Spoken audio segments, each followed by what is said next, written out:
Facebook প্রাণপ্রিয় বন্ধুরা, আজকে আসছি কচুর খেতে। কচুর লতি চাষ করেছে আমার এক বড় ভাই, দেখার জন্য আসলাম।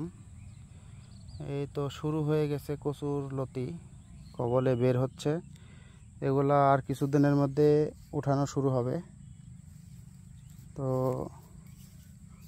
দোয়া করবেন সবাই, ভাইটি যেন অনেক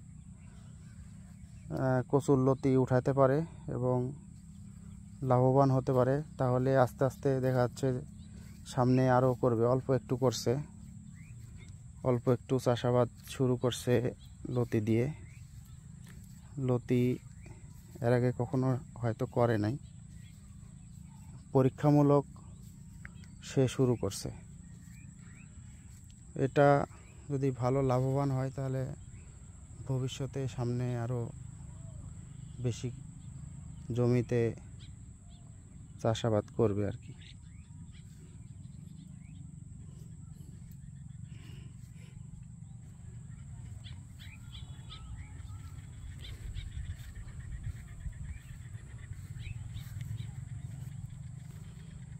তো বন্ধুরা, আজকে এই পর্যন্তই।